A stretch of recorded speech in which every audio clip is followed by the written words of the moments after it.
On a quiet night in 2007, an American soldier stood alone at a checkpoint outside Ramadi for 6 full hours, and what walked past him in the dark was never recorded in any official report.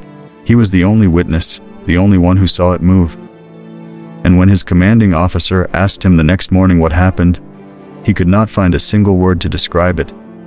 The summer of 2007 was the hottest in 19 years across western Iraq, and Sergeant Daniel Reyes had already served 3 deployments before that night, but nothing in his training had prepared him for what was about to cross his line of sight.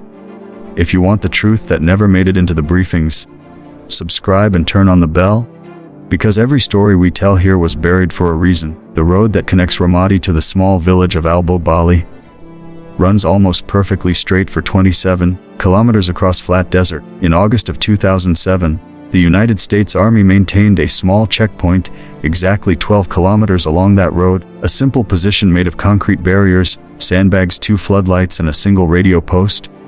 Inside the unit, the men simply called it Position 7.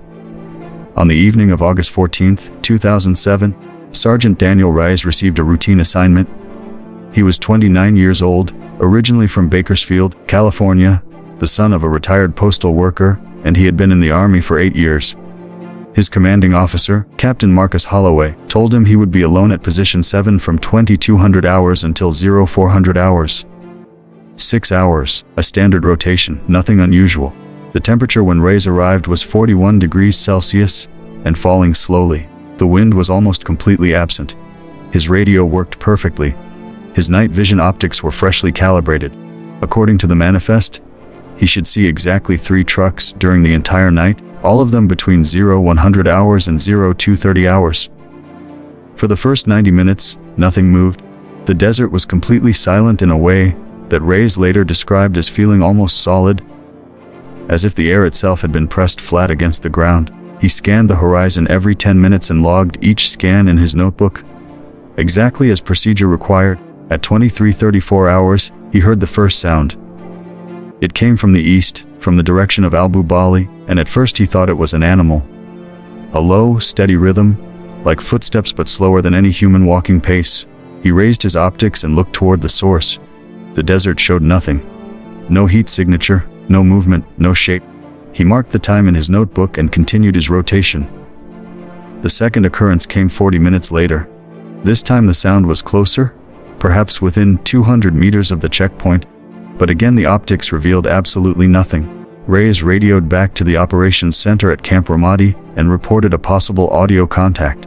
The operator logged the call and told him to maintain his position and continue observation. By 0045 hours, Reyes had recorded 11 separate audio events, each one closer than the last, each one impossible to verify with any visual instrument. He had been trained to remain calm in conditions far more demanding than this, but he later admitted to a military counselor that something about the rhythm of the sounds had begun to affect him in a way he could not explain. At 0112 hours, the first authorized truck arrived from the west. The driver was an Iraqi contractor named Hamid, 53 years old, who had been working with American forces for almost 4 years. Reyes checked his papers and waved him through. Before Hamid drove off, he leaned out of his window and asked Reyes a strange question. He asked if Reyes had seen anyone walking on the road earlier that evening. Reyes said no. Hamid stared at him for several seconds, then nodded slowly, then drove away without saying anything else. At 0204 hours the figure appeared. Reyes was facing east when he saw it. It was walking on the road, coming from the direction of Al-Bobali, moving at a steady pace that matched exactly the rhythm of the sounds he had been hearing for hours. The figure was tall, dressed in clothing that did not match any local style Reyes had ever encountered, and it carried something in its left hand that he could not identify even through his optics. He raised his weapon, called out the standard challenge in both English and Arabic, and waited. The figure did not stop. It did not slow down. It did not respond. Reyes called out a second time louder. The figure continued walking. The distance closed to 70 meters, then 50, then 30. At 20 meters, Reyes could see the figure clearly, and yet he could not describe a single feature of its face afterward. Not the color of its eyes, not the shape of its mouth. He simply remembered that there had been a face, and that the face had been turned toward him. The figure walked past the checkpoint without stopping. It walked past the concrete barriers, past the sandbags, past the floodlights, past Reyes himself, who stood frozen with his weapon raised.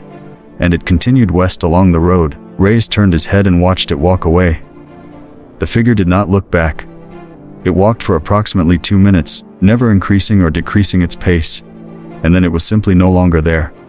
Not over the horizon, not behind any cover, simply absent from the road. Reyes immediately radioed the operations center. He reported the contact. The operator asked him to repeat the description 3 times, then placed him on hold for almost 6 minutes. When the line came back, a different voice was speaking. The voice asked Reyes a single question. The voice asked him whether the figure had been carrying anything in its left hand. Reyes said yes. The voice was silent for a long moment, and then it told Reyes to remain at his post, to make no further radio contact, and to wait for the relief shift to arrive at 0400 hours. The remaining 2 authorized trucks never came. When the relief shift arrived, Reyes was driven directly to Camp Ramadi and brought into a small office, where Captain Holloway and 2 men in civilian clothing were waiting. He spoke for almost 3 hours. The men took notes but asked very few questions. The notebook was never returned. Position 7 was decommissioned within 48 hours, and within 2 weeks the road no longer had any checkpoint between Ramadi and Al-Bubali. The radio logs from Camp Ramadi for that 6-hour window are missing to this day. Sergeant Daniel Reyes never returned to Iraq. He left active service in 2010 and now lives quietly in Central Oregon. Some military analysts believe the encounter was a simple misidentification, perhaps a local shepherd or a wanderer from a nearby village.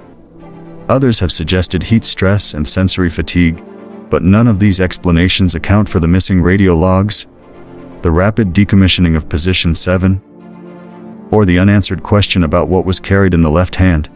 Some questions in war are never answered because the answers remain classified. Others remain unanswered because no one who knows the truth is willing to speak it aloud. If this story made you pause, if it made you wonder how many other moments like this one are still buried inside redacted files and forgotten checkpoints, then you are exactly where you need to be. Every week on this channel, we open the doors to stories the official record refused to acknowledge. Subscribe and turn on the notification bell so you never miss the next one. Leave a comment below telling us which corner of the Iraq War you want us to investigate next, because the requests we receive shape the stories we tell.